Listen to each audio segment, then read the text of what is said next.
রক্ত দেখেছি, অনেক মানুষের মৃত্যু দেখেছি। এরকম কিছু যেন আর সামনে না আসে, এটাই আশা করব।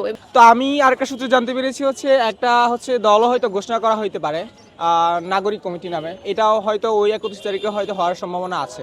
কেউ বলছেন যে মুজিববাদের কবর হবে।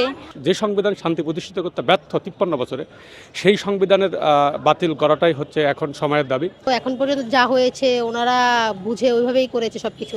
আশা করি সামনে যা হবে ভালোই হবে ইনশাল্লাহ। নতুন করে সমন্বয়কদের ডাক 31 ডিসেম্বর শহীদ মিনারে। কি হতে যাচ্ছে, কি হবে সেদিন, সে বিষয়েই জানবো সাধারণের কাছ থেকে।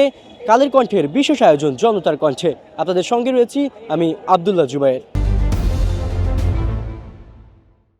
31 তারিখ 31 তারিখের যে বিষয়টা সেটা হচ্ছে হয়তোবা 31 তারিখে সমন্বয়করা হয়তোবা আমাদের সংবিধানটা চলে আসছে সেটা হয়তো তারা স্থগিত করে দিতে পারে।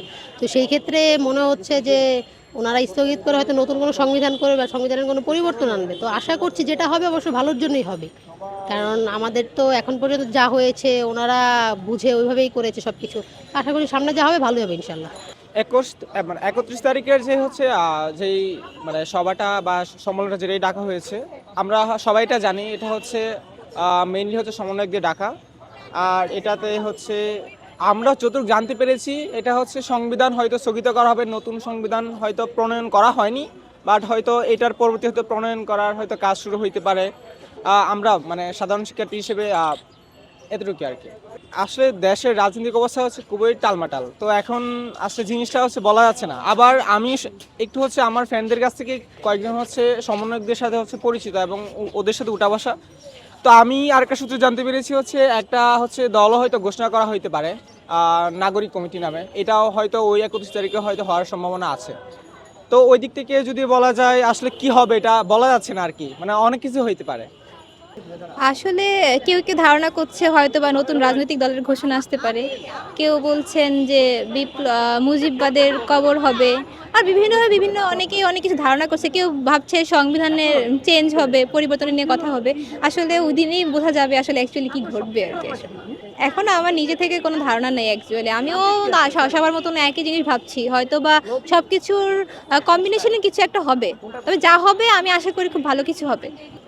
আমি ওভাবে ক্লিয়ার কিছু জানি না, তবে যতটুকু শুনেছি বা যতটুকু বুঝেছি 2024-এ যে জুলাই অভ্যুত্থানটা হয়েছে এটার একটা সাংবিধানিক স্বীকৃতি যেন 2024-এই পায়।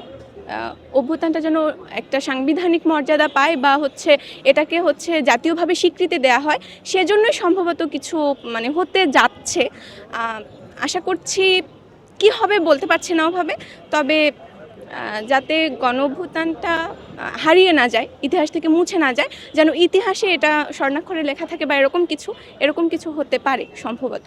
অবশ্যই আশা করব যেটা হবে যেন অবশ্যই ভালোর জন্য হয়, এবং যা কিছু হয় যেন 24-এ আমরা যেরকম রক্ত দেখেছি, অনেক মানুষের মৃত্যু দেখেছি, এরকম কিছু যেন আর সামনে না আসে, এটাই আশা করব, এবং যা হবে সেটা যেন ভালোর জন্য হয়।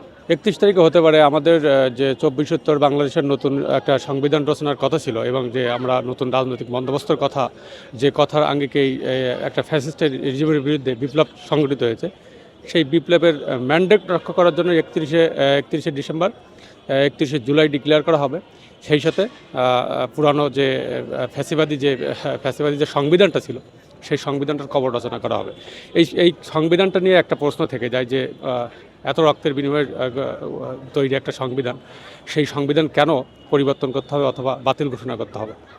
এই ব্যাপারে কথা হলো যে 71-এর যে রক্তের বিনিময়ে সংগঠিত যে সংবিধান, এই সংবিধান সত্যিকার 53 বছরে বাংলাদেশের একটা কল্যাণ রাষ্ট্র গঠনে ভূমিকা রাখতে পারে নাই। রাষ্ট্রের 53 বছরের শান্তি প্রতিষ্ঠিত করতে পারে নাই। সুতরাং যে সংবিধান শান্তি প্রতিষ্ঠিত করতে ব্যর্থ 53 বছরে, সেই সংবিধানের বাতিল করাটাই হচ্ছে এখন সময়ের দাবি। আর এখন নতুন যে সংবিধান 24-এর রক্ত দিয়ে আবার নতুন করে সংবিধান রচিত হবে। আমরা বিশ্বাস করি এই সংবিধান এবং এই নতুন যে বন্দোবস্তের কথা বলা হচ্ছে, এই বন্দোবস্ত বাংলাদেশের শান্তি এবং অগ্রযাত্রায় কল্যাণ রাষ্ট্র, একটা কল্যাণ গণতান্ত্রিক রাষ্ট্র প্রতিষ্ঠায় ভূমিকা রাখবে।